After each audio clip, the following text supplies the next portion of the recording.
The sound of a ticking clock fills a small kitchen in Kingman, Arizona. It's October 12, 1976. A desert wind rattles the window as patrolman Mark Dalton finishes dinner with his wife, Lisa, and their 6-year-old son, Evan. Lisa watches him closely. Mark usually jokes at dinner. Tonight he's quiet. His fork scrapes the plate. His eyes keep drifting toward the police radio sitting on the counter. "Everything okay?" she finally asks. Mark forces a smile. "Yeah, just a long week." But Lisa can tell. Something's wrong. For days, he's been talking about strange reports from Highway 93. Cars pulled over and gone before backup arrived, tire tracks leading nowhere. He folds his napkin carefully, the way he always does when he's nervous. Then he leans over and kisses Lisa on the forehead. "Just another shift," he says softly. Evan runs up, holding a toy police car. "Bring this with you, Daddy." "For luck." Mark laughs, pocketing the tiny toy. "Deal." Outside, the sun has already vanished behind the red hills. The desert air feels heavy still. Mark starts the patrol car, lights flashing red and blue against the empty sand. Lisa stands in the doorway, arms crossed. She watches those lights until they fade into the distance, swallowed by the night. She doesn't know it yet, but that's the last time she'll ever see her husband alive. The kitchen falls quiet again. The radio hums faintly in the background, playing an old country song. Then a gust of wind blows through the window, knocking over Mark's half-finished coffee mug. It spills across the table, dripping slowly onto the floor, leaving behind a dark stain that spreads wider and wider. 10:42 p.m. A single patrol car rolls along Highway 93, its headlights cutting through the dark desert. Inside, Mark's voice crackles over the radio. "Dispatch, this is Dalton. I've got a suspicious vehicle, dark sedan, no plates, pulling over near mile marker 27. "Copy that, Dalton," the dispatcher replies. "Need backup." Mark hesitates. His spotlight shines on the car's rear window. There's movement inside. "Negative," he says. "Looks like just one male driver." "I'll check it out." He steps out of the car, boots crunching on gravel. The desert is silent except for a faint hum of wind and the low buzz of power lines overhead. Mark walks toward the sedan, flashlight beam bouncing across the metal. The driver's window rolls down halfway. Mark's voice is calm, routine. "Evening, sir." "License and registration." A pause. The driver's face stays in the shadows. Mark leans closer. Something glints, a shape in the passenger seat. His hand slowly moves toward his holster. "Sir, can you?" The radio cuts off. "Dalton, confirm traffic stop," the dispatcher says. Silence. "Unit 12, do you copy?" "Nothing. Just static." 2 more minutes pass. Then 5. Dispatch calls again and again, but there's no response. When backup finally arrives, they find Mark's patrol car sitting on the shoulder, engine still running. The driver's door is wide open. His hat lies face down in the dirt. The flashlight he was holding still glows weakly, half buried in the sand. There's no sign of the sedan, no sign of struggle, and no sign of Mark Dalton. One officer whispers he wouldn't just walk off. The desert answers with silence. A cold wind sweeps across the highway, kicking dust through the open patrol car. The police radio continues to hiss faintly, a broken voice calling into the dark. "Unit 12, do you copy?" But no one ever answers. Red and blue lights slice through the darkness as backup units race down Highway 93. Sirens wail, echoing off the empty hills. The desert is silent except for the wind and the chirping of crickets. The lead cruiser slows. Headlights sweep across the sand, and then they see it. Mark's patrol car. It's parked on the shoulder, engine still idling. The headlights point into the black distance like eyes frozen in fear. The driver's door hangs open, swaying gently in the wind. An officer steps out, hand on his gun. "Mark," he calls out. No answer. He shines his flashlight toward the ground. There in the dust lies Mark's hat, face down beside his flashlight, still glowing weakly. The beam trembles in the wind, pointing toward the dark desert beyond. The radio inside the car crackles faintly. "Unit 12, do you copy?" A young deputy leans inside. The driver's seat is empty. Mark's coffee thermos sits half open.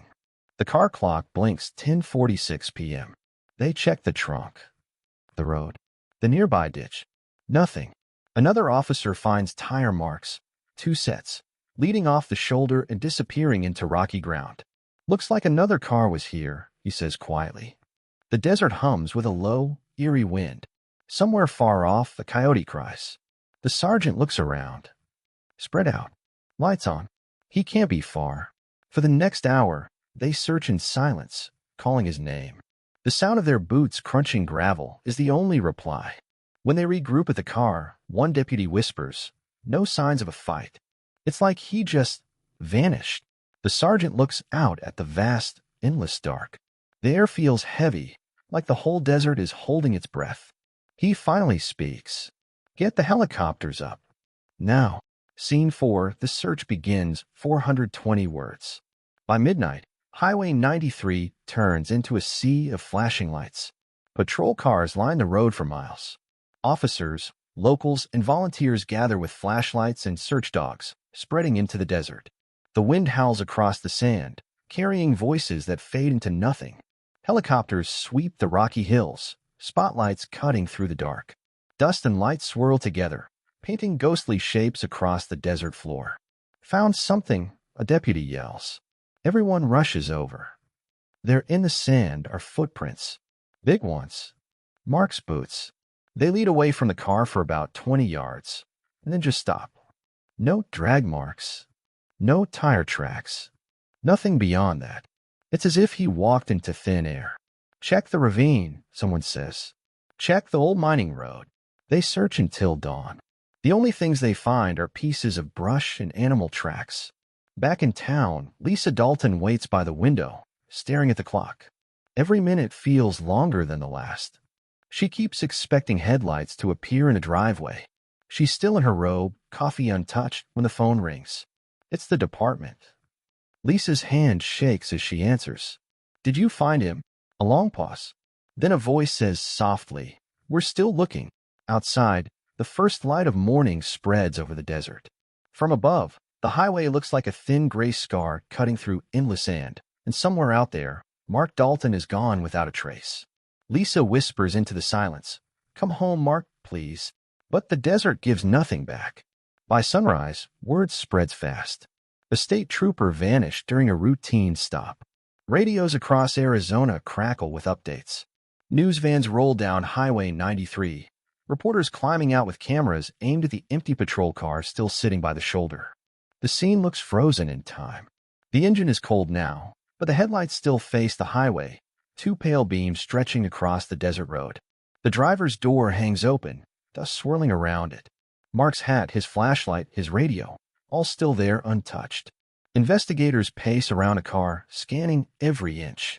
Sheriff Bill Harper, a gruff man in his 50s, stands nearby with arms crossed. Sweat beads down his neck despite the cool morning air. "Robbery?" one deputy asks. Harper shakes his head. "No chance. His wallet's here. His gun's gone, but everything else checks out." "Then where is he?" The sheriff doesn't answer. He looks out toward the desert, endless tan and red hills under the rising sun. The air feels heavy, like something is watching. Television cameras click on. A reporter speaks to the lens. "This is mile marker 27 on Highway 93, where patrolman Mark Dalton vanished sometime after 10:40 p.m. last night. His patrol car remains where it was found, engine running, headlights on, but no trace of the officer himself." Behind her, deputies walk in a slow line through the sand. A helicopter passes overhead, its blades chopping the air. Nothing moves out there except the wind. At the Kingman Sheriff's Office, Lisa Dalton walks in clutching a framed photo, Mark in uniform, smiling proudly beside their son Evan. Her eyes are red, her voice barely a whisper. "He wouldn't leave us," she says to Sheriff Harper. "Not without saying goodbye." "You know him." Harper nods, unable to meet her eyes. "We're doing everything we can, Lisa." But even as he says it, he knows the truth. They found no footprints beyond the car, no tracks leading away.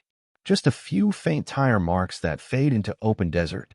By noon, reporters crowd the highway. Locals bring water and sandwiches for the search teams.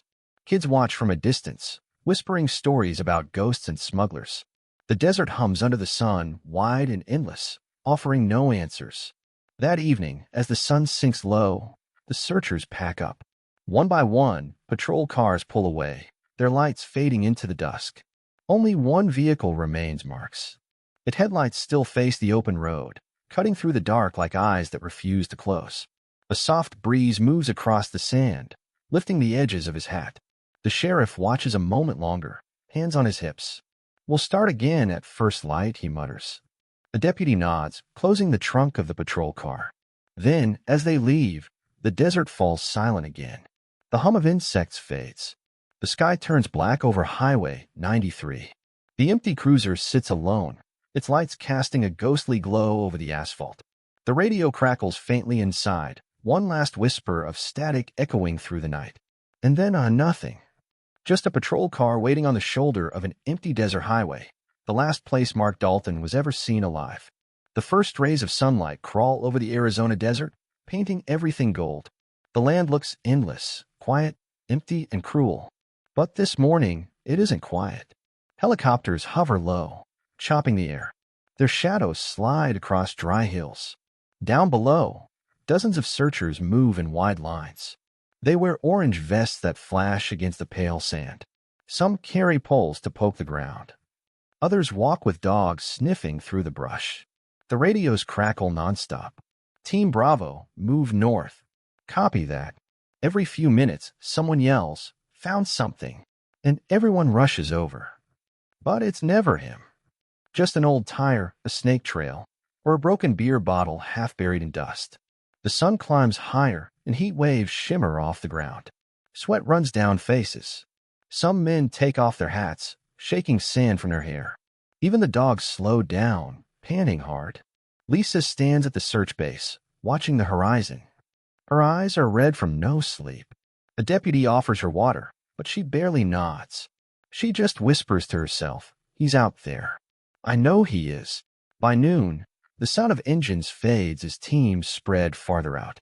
The desert seems to grow wider, quieter, heavier. It feels alive, like it's listening. An officer wipes dust off his radio and mutters, "It's like he just disappeared into thin air." A reporter nearby writes that down. Later, those words become the headline. Deputy vanishes without a trace. Search expands into third day. When the sun begins to fall again, the horizon burns orange and red. Searchers climb back into trucks. Their boots drag in the sand, leaving hundreds of footprints that lead nowhere. And as the last helicopter banks toward the horizon, its spotlight sweeps across the desert floor, lighting up something small, half buried in dirt. A glint of silver. One of the men freezes. "Hold up," he calls out. They dig around it carefully. It's a torn metal badge, scorched on one side, bent on the other. The number on it matches Deputy Mark Dalton. Early the next morning, deputies gather near the patrol car site again. The air is cold, the sky pale blue. Someone's already roped off a new section of desert, about 50 yards from where the badge was found. Their faint tire marks curve away from the road. They stretch out toward the open desert, almost vanishing under layers of sand. Sheriff Harper kneels down beside them. "Get photos." Every inch. Cameras click. A dust cloud rolls through, erasing half of the marks before they can finish. A deputy measures the width of the tracks. "Not from Dalton's cruiser," he says. "Different tread. Maybe a pickup." The sheriff stands up, staring toward the empty horizon. "So someone stopped here that night." Reporters crowd behind the tape. One shouts, "Sheriff, do you believe foul play's involved?" Harper pauses. His jaw tightens. "We're not ruling anything out." The microphones catch every word. Later, that clip runs on every local news channel. Meanwhile, investigators walk the trail where the tire marks fade into rocks. They spread out, checking for more clues. A radio squawks, "Found footprints, small ones, maybe a woman's," but they vanish after a few yards, lost in gravel. Back at the patrol car, an evidence tech opens the driver's door again. The seatbelt's unbuckled. The keys are still in the ignition. The clock on the dash reads 2:37 a.m. That's the last known moment Mark was alive. Sheriff Harper stands beside the car, silent. The wind howls across the highway. Somewhere far off, thunder rumbles, even though the sky is still clear. He looks out over the endless desert and mutters to himself, "If he's out there, we'll find him." But deep down, everyone feels it. This isn't a simple missing person case anymore. It's starting to feel like the desert doesn't want to give Mark Dalton back. The camera pans out wide, endless, lonely. The patrol car sits alone beside the highway. Behind it, tire tracks fade into shadow, and then the wind covers them completely. The studio lights are too bright. They make the small room feel even smaller. Lisa Dalton sits stiffly on a chair beside a microphone. Her hands tremble in her lap. A producer gives a quiet countdown. 3, 2, 1. The red light turns on. Lisa takes a shaky breath. "My name is Lisa Dalton," she begins softly.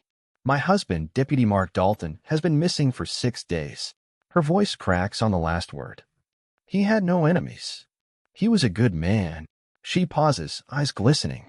A tissue shakes in her hand. "If anyone out there knows something, please come forward. We just want him home." For a few seconds, she can't go on. The reporter sitting beside her gently nods. "Thank you, Mrs. Dalton," he says quietly. "We'll keep your message running every hour." When the camera turns off, Lisa exhales hard.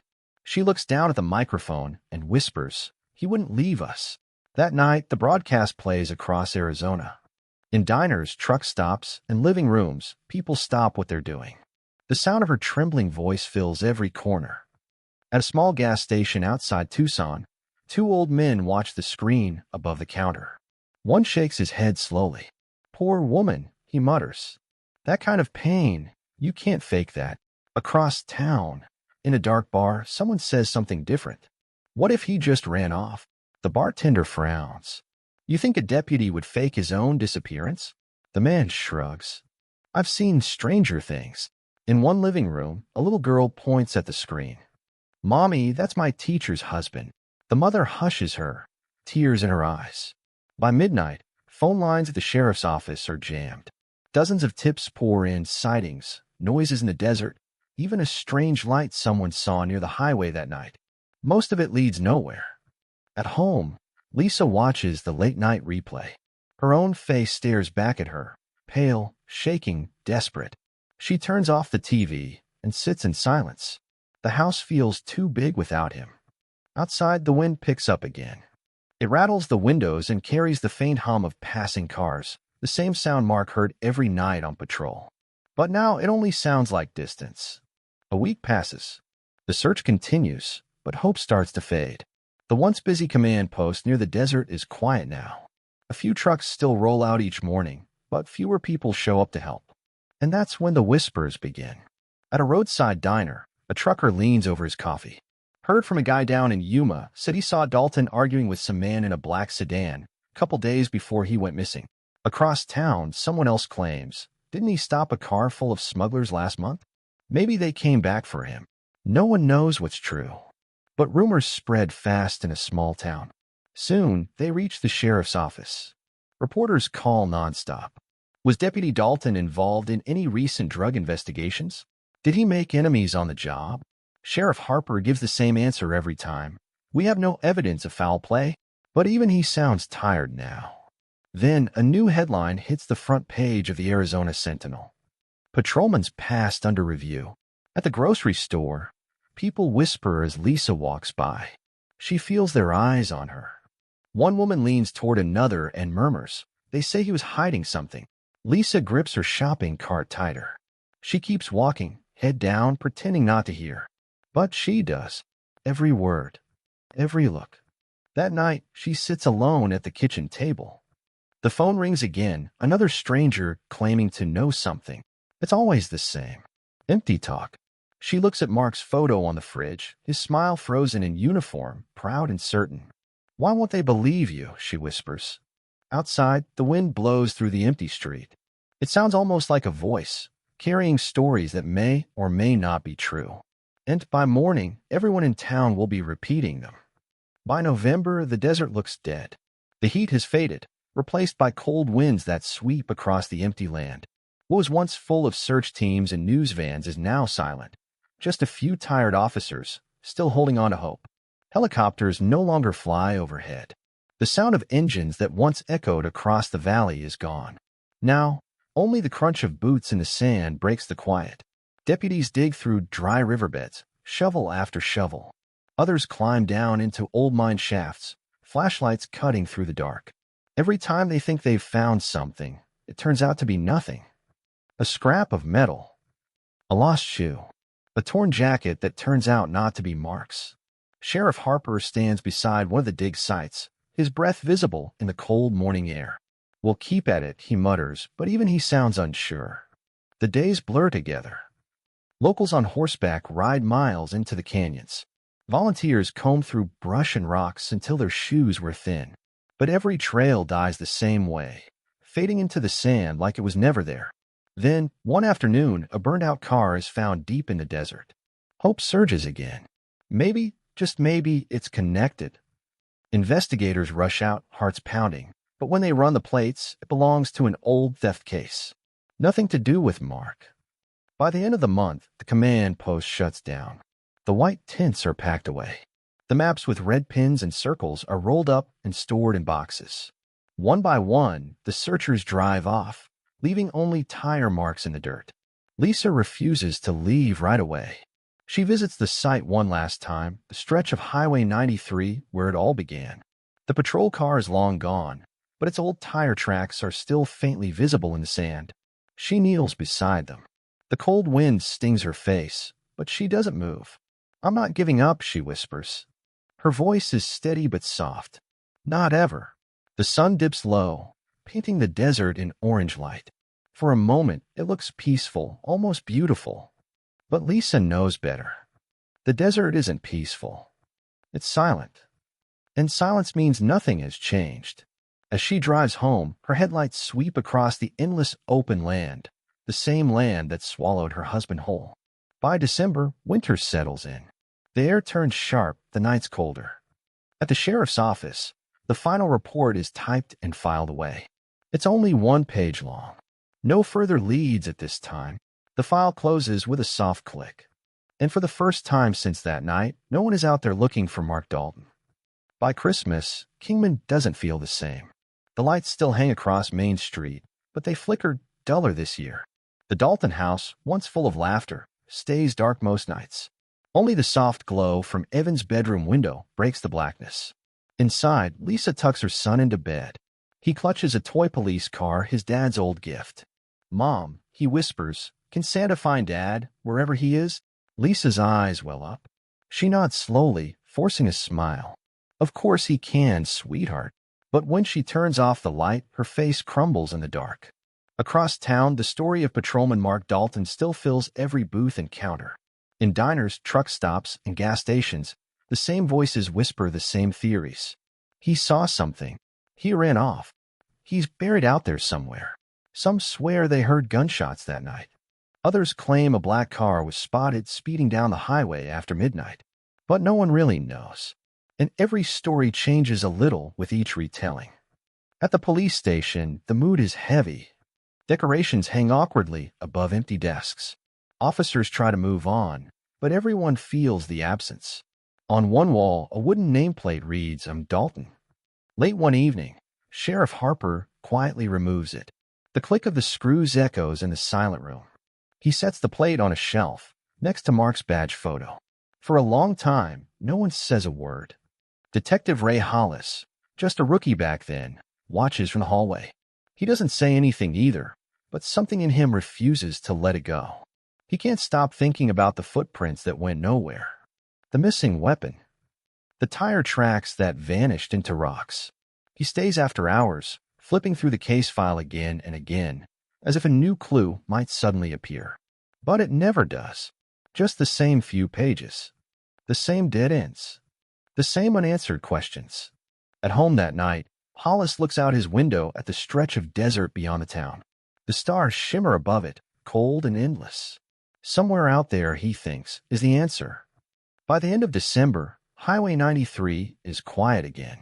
The flashing patrol lights are gone. Only dust and wind pass over the same patch of ground where Mark disappeared. Travelers drive through, never knowing what happened there. To them, it's just another long stretch of Arizona road. But for the people of Kingman, it's different. That empty spot on the highway feels haunted, not by ghosts, but by questions. Lisa still keeps the porch light on every night, even when no one's coming. And in the sheriff's office, Detective Hollis closes the last folder of the year, his jaw tight.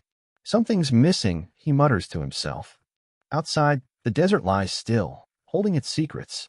The case may be closed, but for Hollis, the mystery of Patrolman Mark Dalton has just begun.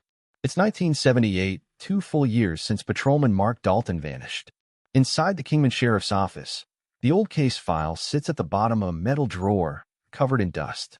The name Dalton marked missing is barely readable on the worn label. The room hums with the low buzz of fluorescent lights. Detectives walk past it every day, but no one opens it anymore. The news crews have stopped coming. The headlines are gone. The world has moved on. But inside a small home just outside Kingman, time feels frozen. Lisa Dalton still makes dinner for 3. She sets down 2 plates for herself and Evan, and a third for Mark. The silverware glints in the kitchen light, untouched. Evan, now 8 years old, looks at the empty chair and asks softly, "Is Dad still helping people on the highway?" Lisa swallows hard. Her hands shake as she folds her napkin. "Maybe," she says. "Maybe he's still out there." But when Evan looks away, her eyes drift toward the window, out into the desert that took everything. Outside, the wind whistles across the sand. The same stretch of land where search teams once walked now lies silent. No lights, no radio chatter, only the endless sound of the wind and crickets. Late at night, Lisa stands on a porch with Mark's old jacket draped over her arms. She stares into the darkness, half expecting to see headlights on the horizon. Every few days, she drives out to Highway 93. She parks where they found his cruiser and sits there in silence. She whispers, "Where are you, Mark?" The radio static from her car fades in and out, just like it did that night. Back at the station, a rookie deputy opens the old file one evening. He flips through faded reports and black and white photos.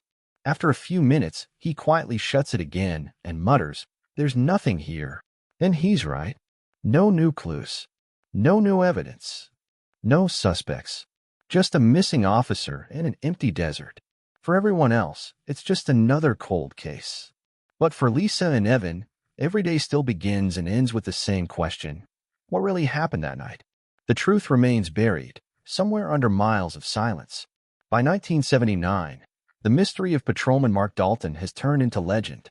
The official search is long over, but the stories, they never stop. In bars across Kingman, people still whisper, "He got too close to something. He saw something he shouldn't have." Others lean closer and say, "No, he ran. He wanted out." One theory claims Mark pulled over a car full of smugglers running drugs up from Mexico, that they ambushed him, buried his body, and covered their tracks. Another theory, a darker one, says Mark was involved himself, that he vanished to escape punishment. No one can prove it, but people love to talk. Then, one morning in 1979, a small Las Vegas newspaper runs a story. Missing Arizona patrolman spotted alive. A waitress swears she saw Mark eating alone at a diner off Route 95. Same face, same voice, she insists. Detectives rush to Vegas, question her, and check the restaurant security logs. Nothing. No trace. The lead dies in days. Next comes a call from a truck driver in California. He claims Mark hitched a ride west one night in late '76, saying he needed to start over. Investigators chase that one too. Another dead end. Every lead turns to dust. At home, Lisa watches these rumors play out on the evening news. Reporters camp outside her yard again, asking if she believes her husband might have chosen to disappear. She slams the door and says through tears, "He wouldn't leave us. He's out there. Something happened to him." Her words shake, but her eyes stay sharp. She knows Mark too well. Still, the whispers won't stop. At grocery stores, people turn away when she walks by. At church, she can feel eyes on her back. The doubt spreads through Kingman like wildfire. Even at the sheriff's office, the tone has changed. One detective jokes, maybe he's sipping margaritas on a beach somewhere. Another just shrugs. The case has become a ghost story. By 1980, it's no longer a police matter. It's a local myth.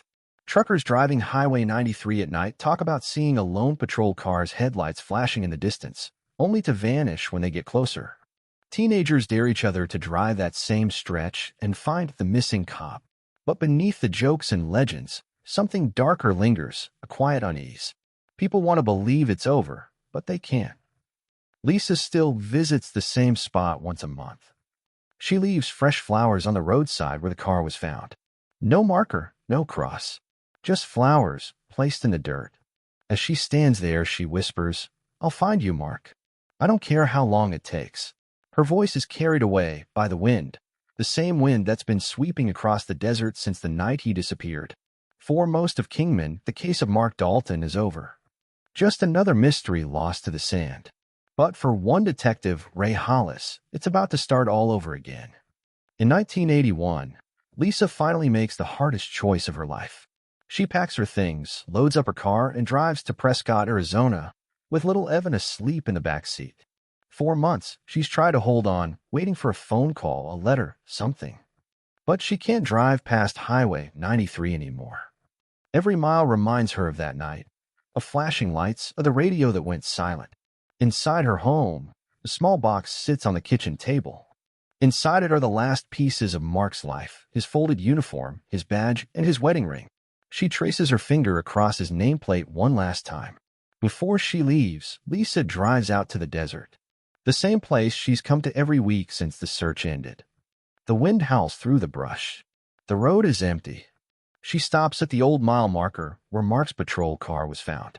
There, she kneels in the sand and whispers softly, "If you're out there, I hope you're at peace." The desert gives no answer. For her, the search ends that day. But far away, in a dusty evidence room, a single brown folder sits on a metal shelf. The name on the tab reads, "Patrolman Mark Dalton missing." And for one man, that file is about to become an obsession. By 1984, Detective Ray Hollis is 29 years old, ambitious, sharp, and restless. He's new to the Mojave County Sheriff's Office, working late nights, sorting through cold cases that nobody wants anymore. One evening, deep in the back of a filing cabinet, he finds a thick, dust-covered folder. Across the front, in faded ink, "Dalton Mark missing, 1977. He opens it and stops breathing. Inside are old black and white photos, a patrol car half buried in sand, a radio mic dangling from the dash, a flashlight still turned on, its beam swallowed by darkness. The report says, "Last radio contact, 10:32 p.m. No further transmission." Hollis frowns. Something about the timing feels off. He flips through the logbook, tracing every radio call from that night, and that's when he spots it. Another report. Same date. Same stretch of Highway 93. A 19-year-old hitchhiker named Danny Ruiz vanished around 10:30 p.m., just 2 miles from where Mark disappeared. 2 missing people. Same night. Same road. That's not a coincidence. Hollis closes the file, leans back in his chair, and stares at the wall. Outside his window, the desert hums under a red sunset, vast, endless, and silent. He doesn't know it yet, but reopening this case will take over his life and uncover something far darker than a missing patrolman. Detective Ray Hollis can't shake the feeling that he's staring at 2 halves of the same story. He spreads the files across his desk, patrol logs, missing person reports, photographs, all dated the same night. The second file belongs to Danny Ruiz, a 19-year-old drifter heading from Phoenix to Las Vegas. He was last seen walking along Highway 93, thumb out, trying to catch a ride. A witness remembered a patrol car slowing beside him. The window rolled down. A short conversation. Then the car pulled away, and Danny was never seen again. Hollis sits back stunned. The timestamp on that sighting, 10:30 p.m. Mark Dalton's last radio call, 10:32 p.m. 2 disappearances, 15 minutes apart. Same stretch of highway. Hollis's pulse quickens. He flips through the evidence photos again, tracing every detail. The open patrol door, the footprints that led nowhere, the tire marks fading into sand. The more he studies it, the clearer it becomes. Their paths must have crossed that night. But the question is how? Did Officer Dalton stop to help the young hitchhiker, like he always did? Or did something go terribly wrong when he did? Hollis jots notes in the margin. Possible interaction, same window of time. No report of struggle. No witness beyond mile marker 71. He rubs his temples. If Mark and Danny met on that highway, then one of them may hold the key to what really happened. But which one was the victim, and which one wasn't? As the sun dips below the desert hills, Hollis drives out to the old scene himself. The air is still. The sand glows orange under the fading light. He parks where the cruiser once sat all those years ago and steps out, the wind cutting through the silence. Standing there, he looks out over the endless dunes and whispers. What really happened out here, Mark? The desert offers nothing back, only the sound of wind scraping over stone. Somewhere in this wasteland, Hollis knows, lies the truth. But to find it, he'll have to dig deeper than anyone ever has. Over the next few months, Detective Ray Hollis digs deeper. He tracks down anyone still alive from 1976, old deputies, retired dispatchers, even volunteers who helped with the original search. Most can't remember much, but a few recall strange activity that year, late-night chases on back roads, unmarked cars seen near the Nevada line. One retired officer lowers his voice and admits something Hollis didn't expect. There were rumors, he says, about dirty cops. Some guys looked the other way for traffickers moving through the desert. Hollis writes every word down. His mind races.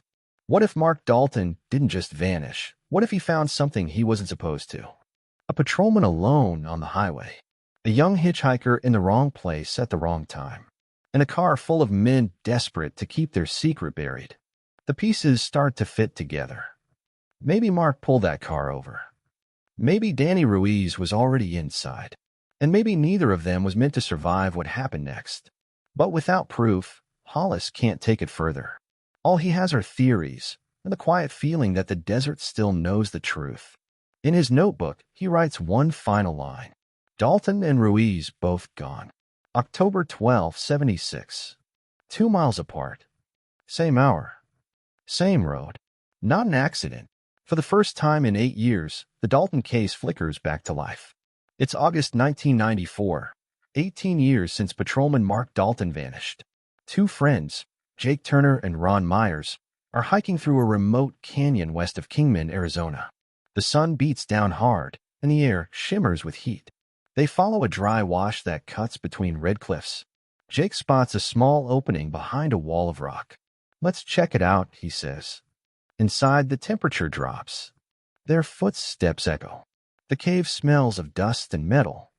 Jake's boot hits something solid. He frowns, kneels, and brushes away sand. At first, it looks like a piece of rusted scrap. Then he sees the grip. A gun. He wipes it with his sleeve, the barrel, the trigger, the faint outline of a badge number scratched near the handle. His face drains of color. Ron, he whispers. This isn't just junk. Ron leans in. The weapon looks old, decades old. The cylinder is still loaded. Jake stares at the faded serial plate and reads the first few numbers. Something about them feels familiar, like he's seen them in the news once. He looks up, voice shaking. We need to call the police. The desert is silent. Only the wind moves, carrying the secret they just uncovered. By nightfall, the canyon glows with red and blue lights. Deputies tape off the area while forensic teams move carefully inside the cave. Cameras flash, dust swirls in the air, and every footprint is marked. The gun sits sealed in a plastic evidence bag under a bright lamp. A technician gently cleans the serial plate, letter by letter. When the final digit appears, everyone stops talking. It's a match. The number belongs to Patrolman Mark Dalton, the same weapon listed in his 1976 disappearance report. 18 years of silence, and now his gun has surfaced. Detective Ray Hollis, now older and gray at the temples, arrives on scene. He stares at the cave entrance, remembering the file he once couldn't let go. He asks the lead deputy, where exactly did they find it? Half buried near the back wall, the deputy says.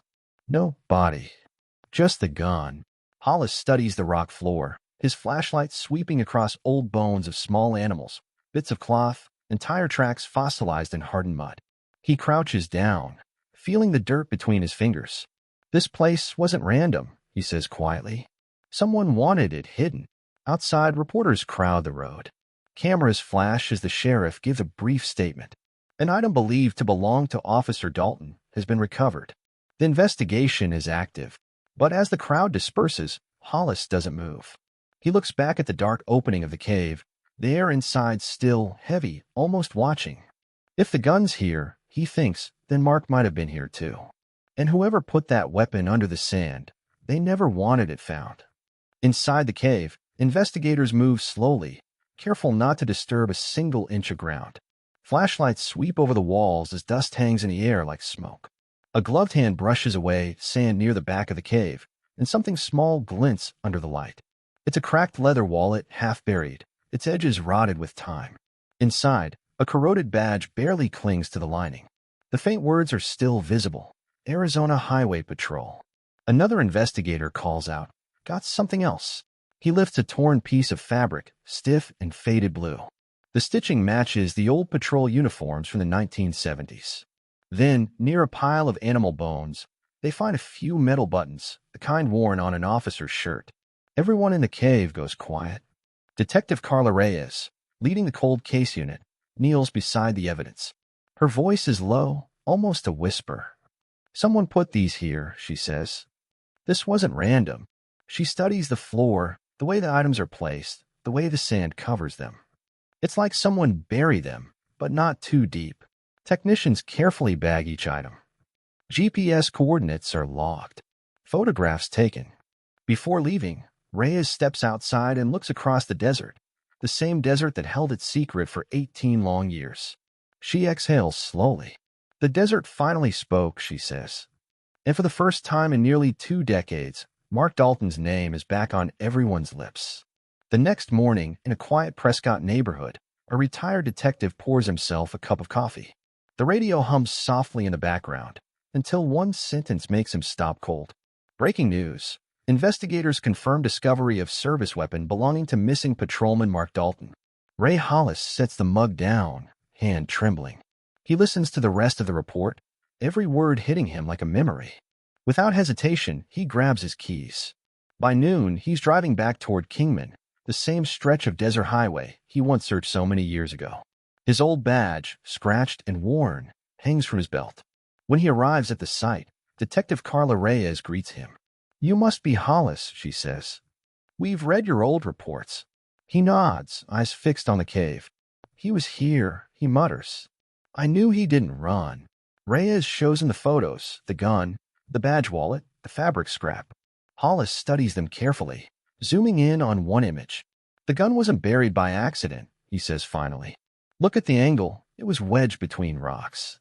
"Hidden." Reyes looks up puzzled. "Hidden by who?"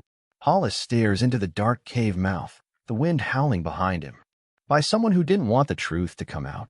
Days later, inside the state crime lab, forensics experts study the pistol under bright white lights. Every inch of it is covered in dust and rust, but something strange catches their attention. The soil stuck to the barrel doesn't match the dirt from the cave. It's darker, mixed with bits of red clay. When tested, the results point to Red Ridge Canyon, miles north of where the gun was found. Detective Reyes frowns.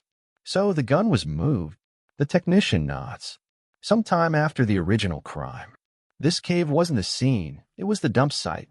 More evidence follows. Under a microscope, analysts find tiny fibers clinging to the metal, faint traces of cloth. Not from a uniform. Not from the desert. Possibly from gloves. Reyes leans back in her chair. Someone handled this gun years later. Someone who knew exactly what it was.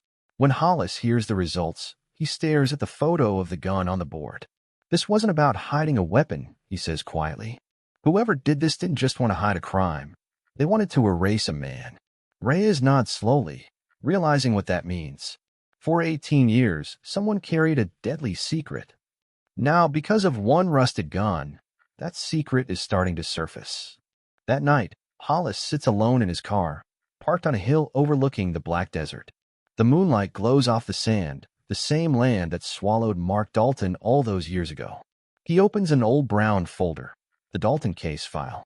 The pages are yellow, the edges curling. A photo of Mark in uniform smiles up at him. "I told you I'd find you," Hollis whispers. He flips through his notes, stopping on a familiar name, Danny Ruiz, the hitchhiker who vanished the same night. He stares at the photo pinned beside Mark's. 2 faces, 2 disappearances, 1 stretch of highway. What if the gun didn't just resurface by accident? What if someone somewhere made a mistake? For the first time in years, Hollis feels something stirring deep inside, the old spark of the investigation, the voice in his head saying keep going. He opens his worn leather journal and writes one line at the bottom of a fresh page. If the desert finally gave us the gun, what else is still buried out there? He closes the book, looks out into the dark horizon, and whispers, "We're not done, Mark. Not yet." The next morning, every TV and radio station in Arizona buzzes with breaking news. After 18 years, the service weapon of missing patrolman Mark Dalton has been found. Lisa Dalton watches from her small kitchen in Prescott, hands trembling. When the reporter says Mark's name, she covers her mouth, eyes filling with tears. Her son, Evan, now a grown man in his 20s, stands beside her. "They found Dad's gun," he says softly. The next day, Evan drives to Kingman and meets Hollis at the canyon site. Reporters stand behind police tape as the two men walk toward the cave. Evan looks out at the empty landscape. "Why here?" he asks. "Why after all this time?" Hollis watches the cave entrance, his face tense. Because whoever did this thought it was over. He pauses, glancing down at the rocky ground. But it's not. The air grows heavy. In that silence, the past feels close, like it's standing right beside them. Hollis knows what comes next won't be easy. The gun wasn't just evidence. It was a message. And now, the people who buried that message are about to face the truth they tried to hide. The forensics lab was dead silent, except for the soft hum of machines. Blue light from computer screens flickered over Detective Hollis's tired face. A technician leaned in, whispering, "We finally got a match." The old pistol sat in a tray, cleaned, rusted, but still dangerous in its silence. Hollis watched as the results appeared on screen. DNA profile complete. He held his breath. The technician frowned. "It's not Mark Dalton's." Hollis blinked. "Then whose is it?" A few keystrokes later, a name appeared in bold letters. "Danny Ruiz." Hollis froze. The air felt heavier. "That's the hitchhiker." The technician nodded slowly. "The one who vanished the same night?" Hollis leaned closer, his pulse racing. The realization hit like a punch. The gun Mark carried wasn't just evidence. It was a link between two disappearances. Someone had handled it after Mark was gone. He whispered, "Danny Ruiz touched this weapon." The lab went quiet again. Hollis stared at the glowing name, the truth sinking deep. Two men vanished the same night. Only one gun connects them. And now that gun was talking. Back at the station, Hollis spread out two old photos on his desk. On the left, Mark Dalton, crisp uniform, confident smile. On the right, Danny Ruiz, a young man with messy hair, backpack slung over one shoulder, eyes full of road miles and hope. The edges of Danny's photo were torn, yellowed with age. Hollis traced a finger over it. "Who were you running from, kid?" He opened the dusty case file. Danny had last been seen hitchhiking along Route 67, the same night Mark vanished. Witnesses said a patrol car had stopped near him. After that, nothing. Hollis exhaled slowly. "You met him, didn't you, Mark?" He pictured it, a lonely desert road, a man in uniform pulling over to help a stranger. Maybe Danny was tired, maybe scared. And Mark, always the good cop, offered him a ride. But something went wrong. Hollis leaned back in his chair. Did Danny shoot him? Or did someone frame him? He looked again at the two photos side by side. Two strangers, one moment in time. He whispered, "You crossed paths that night, and one of you never made it home." The whiteboard in the briefing room was covered in times and arrows. Hollis stood in front of it, piecing together the fragments. "Mark's last radio call, 10:47 p.m., he said quietly. He reports stopping to help a man near mile marker 42. A photo of the desolate highway flashed on the projector. The moonlit road. The patrol car parked on the shoulder. Tire tracks fading into the dust. Hollis closed his eyes and replayed it. Mark steps out of the cruiser, flashlight in hand. Danny stands by the road, backpack at his feet. The desert wind howls around them. "Need a lift?" Mark asks. Danny nods, nervous. They talk for a few minutes. Then silence. A single gunshot breaks the night. Back in the room, Hollis opens his eyes. No shell casing was ever found, which means the shooter had time to clean the scene. Another detective mutters, so Mark never even got a chance to call for help. Hollis stares at the timeline. Whoever was there that night Wanted both of them gone. He circles two names in red, Mark Dalton and Danny Ruiz. The line connecting them is thin.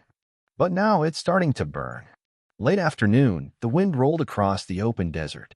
Hollis sat on a wooden porch beside an old man, a retired rancher named Clay Henson. Clay's hands trembled as he poured coffee. "It was years ago," he said, "but I still remember that sound." "What sound?"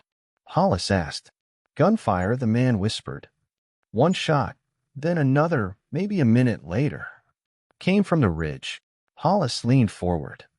"The night of October 12, 1979, Clay nodded. "Storm was coming. I figured someone was target shooting before the rain." He looked down. "Wish I'd gone to check." The old man's eyes welled with regret. Hollis stood, staring toward the horizon where the ridge met the fading sun. That was less than 3 miles from where Mark's gun was found. He pulled out his notebook, scribbling every detail. Wind direction. Time. Call. Everything. Clay sighed. "You think it was that trooper? The one who went missing?" Hollis didn't answer. He just looked at the distant canyon and said, "You might have heard the last thing he ever did." The desert fell silent again. For the first time in decades, someone had remembered the sound of truth breaking through the dark. The morning sun beat down on Red Ridge Canyon as search teams swept the rocky ground with metal detectors. The steady beep, beep, beep echoed off the cliffs. Hollis stood nearby, watching every move, every spark of metal against stone. A deputy called out, "Got something." They knelt and began brushing away layers of sand and dust. First came a small, corroded buckle, snapped in half. Then, a few feet away, another faint signal. The detectors screamed. When they dug deeper, they found a twisted piece of metal with a broken clip still attached. Hollis recognized it instantly. "That's a badge clip," he said quietly. The team kept digging. Soon, scraps of faded blue fabric began to surface, thin, torn, and half swallowed by the dirt. It looked like the remnants of a police uniform. Hollis crouched down, picking up one of the scraps. His throat tightened. He was here. The others fell silent. The desert wind swept through, carrying fine grains of red dust across the site, like time itself trying to cover it up again. Hollis whispered, "They didn't just dump the gun here. They buried him here, too." For the first time, the earth was giving up what it had kept hidden for almost 30 years. By sunset, the canyon glowed golden red, shadows stretching long across the ground. Hollis stood at the dig site, staring at the small pile of unearthed evidence, the buckle, the badge clip, the fabric. Each piece told the same story. Mark Dalton hadn't vanished. He'd been ambushed. The evidence made it clear. Someone wanted his body gone, his memory erased, and his name lost to the desert. But now, every grain of sand seemed to whisper his truth back. Hollis closed his eyes, hearing the old radio call in his head. "Dispatch, I'm stopping to assist a hitchhiker."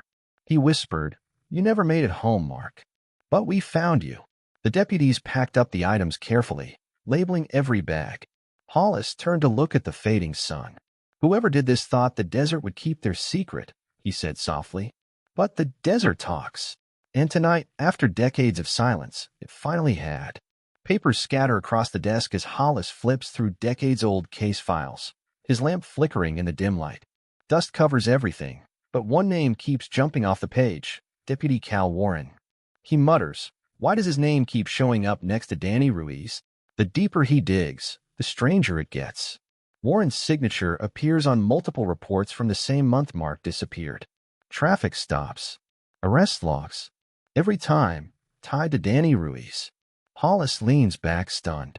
Cal Warren wasn't just another deputy. He worked the same highways as Mark Dalton. He even filed reports the night Mark went missing and then quietly resigned 2 weeks later. Hollis remembers the name. Warren had been a quiet man, respected, calm, but always a little too careful. He whispers, "You were there, weren't you?" He circles the name on the paper, his pen pressing so hard it nearly tears through. Something about this doesn't feel like coincidence anymore. It feels like a trail someone tried very hard to bury. And after all these years, Hollis is finally ready to dig it up. The next morning, Hollis sits in front of an old police database, searching Danny Ruiz's background. The records are thin, just another drifter, in and out of small towns. But one report stands out. In 1976, Danny was linked to a small-time smuggling crew that ran drugs through the Arizona-Nevada border. They used isolated dirt roads near Highway 93, the same stretch Mark patrolled. As Hollis scrolls, his jaw tightens. Cal Warren's name appears again. His old patrol routes match the smuggling paths exactly.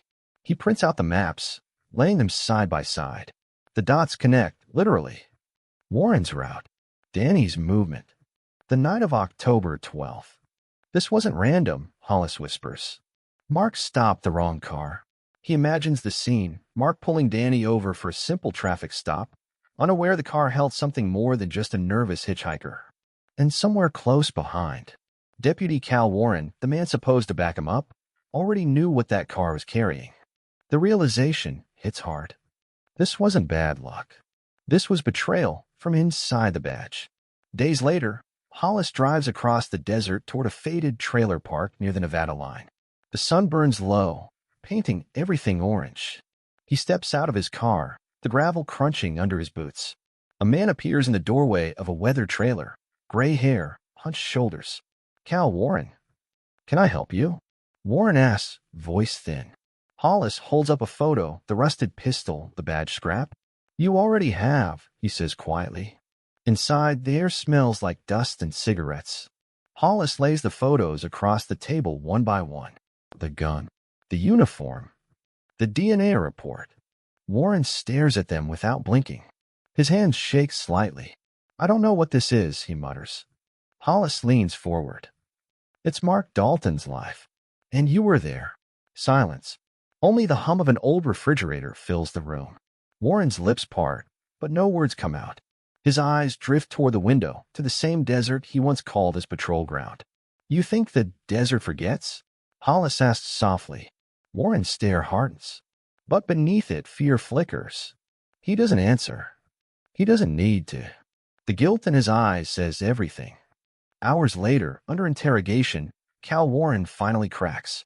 His voice trembles as he speaks. That night, Mark stopped Danny's car. He begins. He didn't know who he was dealing with. The trunk was full drugs, Cash.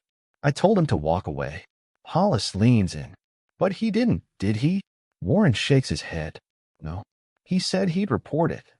Said he'd call it in. His eyes well up. Danny panicked.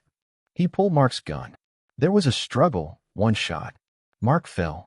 The room goes still. Hollis whispers, and you. I froze. Then, I covered it up.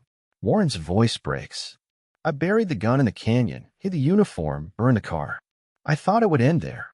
He lowers his head into his hands. I just wanted it to go away. Hollis says nothing.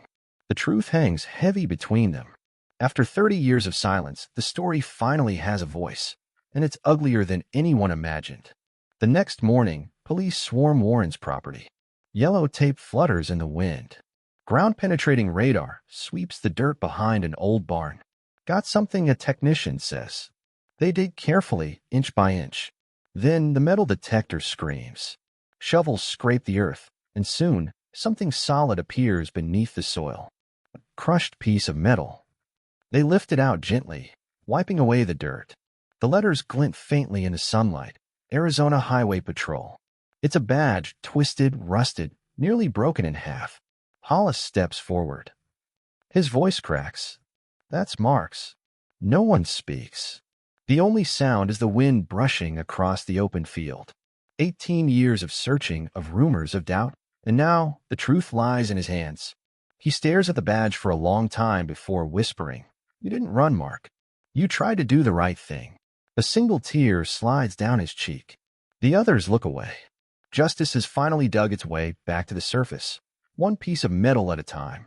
As Cal Warren is led away in handcuffs, the sun dips behind the horizon. The air feels heavy, not with heat, but with everything left unsaid. Hollis stands alone near the barn, the crushed badge in his hand. The case that haunted him for half his life is finally solved. But it doesn't feel like victory. It feels like loss. He looks out over the open land, the same desert that swallowed the truth for decades. You kept your secret long enough, he whispers. Now it's time people know. Nearby, a deputy walks up. We'll take it from here, detective.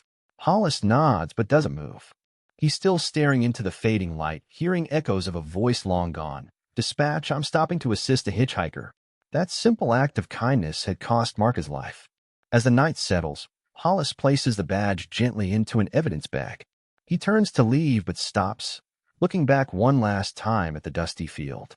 "The desert talks," he says softly. "You just have to listen long enough." And with that, he walks away. The case finally closed, the truth buried no more. The interrogation room is silent except for the hum of a ceiling fan. Cal Warren sits hunched over, hands trembling, eyes bloodshot. Detective Hollis watches from across the table, calm, waiting. Finally, Warren breaks. His voice cracks as the words spill out. "It wasn't supposed to happen like that," he whispers. "Mark pulled Danny over. He saw the drugs in the trunk. He said he was calling it in." Warren wipes his face. "Danny panicked. He grabbed the gun. One shot. Mark dropped." The room feels colder. Hollis doesn't move. "I didn't mean to cover it up," Warren says, shaking. "But the crew, they threatened me. Said if I talked, I'd end up next. I hid the body in the old copper mine off Route 66. I thought no one would ever find him." The tape recorder clicks softly. Hollis finally leans forward. His voice is steady, but his eyes are glassy. 18 years, Cal. 18 years of lies." Warren stares at the floor, whispering, "I was just trying to survive." Hollis stands up, pushing his chair back slowly. Mark was trying to do the right thing. For the first time, Warren can't look at him. At sunrise, the desert roars back to life. Dozens of officers and forensic teams gather near an abandoned mine off Route 66. Trucks line the dirt road, their flashing lights cutting through the morning haze. Detective Hollis steps out of his car, staring at the vast canyon ahead. "Start there," he says, pointing to the collapsed entrance. Excavators move in, shovels biting into the earth. The air fills with dust, sweat, and tension. Every few minutes, the ground shakes as rocks are hauled away. Search dogs bark wildly, pulling their handlers toward the opening. Their echoes bounce off the canyon walls. Hours drag by. Nothing. Then, one of the officers calls out, "Hold up." Everyone freezes.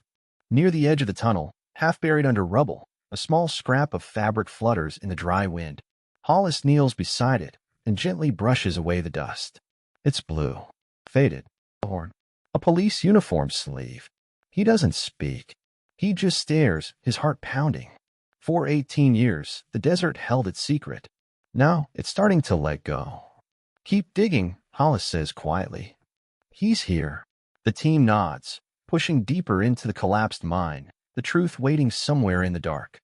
The tunnel grows colder the deeper they go. Flashlights cut through the darkness, beams glinting off rusted metal and rock. Then a voice. "Detective, we've got something." Hollis rushes forward, ducking under low beams. The air smells like dirt and old rust. At the bottom of the shaft, a small cavity opens. Inside, the crew has stopped digging. The silence says everything. Bones, tangled in a collapsed support beam, rest half buried in the earth.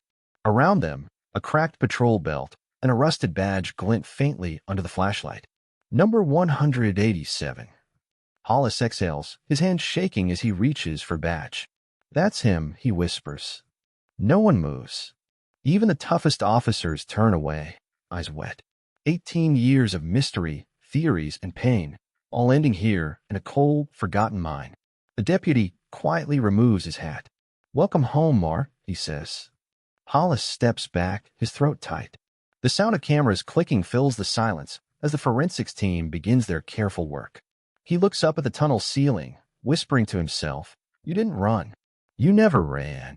Outside, the desert wind blows softly, as if finally at peace. Mark Dalton has been found. After 18 long years, justice can finally begin. The sun is low over Kingman when the escort arrives. Red and blue lights paint the quiet streets. Every store has its flag at half-mast. Locals stand shoulder to shoulder, candles flickering in their hands. At the front of the procession, a black hearse moves slowly. Inside rests the flag-draped casket of Patrolman Mark Dalton. Lisa Dalton stands beside her grown son, Evan. She looks older, worn by years of waiting, but her eyes never leave that casket. Evan grips her hand tightly. As the hearse passes, Lisa whispers, "He's home." Behind them, Detective Ray Hollis walks with steady steps. His hat is in his hands. In his grip, he carries the Warren badge recovered from Cal Warren's farm, badge 187. Every sound feels distant, just the hum of the escort engines and the shuffle of boots on pavement. When a hearse reaches the old courthouse square, the crowd bows their heads. A moment of silence fills the town. 18 years ago, Mark Dalton vanished into the desert. Now he returns not as a missing man, but as a hero finally brought home. Hollis looks up toward the sky, a quiet thought crossing his mind. Some stories never end. They just come full circle. The cemetery is still. Only the wind moves through the dry grass. Rows of officers stand at attention, their badges glinting under the Arizona sun. The honor guard lifts their rifles. Crack, crack, crack. The 21-gun salute echoes across the desert valley. Lisa Dalton sits at the front, hands trembling. The folded flag is carried toward her, blue field of stars bright against white gloves. As the officer kneels, she takes it slowly, pressing it to her chest. Detective Hollis steps forward, kneeling beside her. His voice is low, rough. "We got him," he says. Lisa's eyes fill with tears, not of pain this time, but peace. In the distance, a lone bugle plays taps. The soft, haunting notes drift across the open land. Every officer salutes. Every bystander bows their head. For the first time in 18 years, Kingman feels quiet. Whole again. The case that haunted everyone, the missing patrolman, the endless questions, has finally found its ending. The story spreads fast. Every newspaper headline reads, "The Desert Justice Case, solved after 18 years." Reporters call it a miracle. Others call it closure. Detective Ray Hollis doesn't give interviews. He retires a few weeks later, his desk left spotless except for one framed photo, Mark standing beside his patrol car smiling. He spends his days quietly, often driving the long stretch of Route 66 where Mark disappeared. He stops near the old mile marker, steps out, and stares toward the horizon. Every October 12th, he visits Mark's grave. He brings fresh desert flowers and places the restored badge beside the headstone. He always says the same words before leaving. "You can rest now, brother." Lisa still lives in the same house on Elm Street. Every evening, she lights a candle in her window, a habit she started the night he vanished. Now, it's not for hope, but remembrance. The people of Kingman never forgot either. At the town's annual parade, a patrol car drives slowly behind the main float, lights flashing faintly, no one inside. A tribute to Mark Dalton.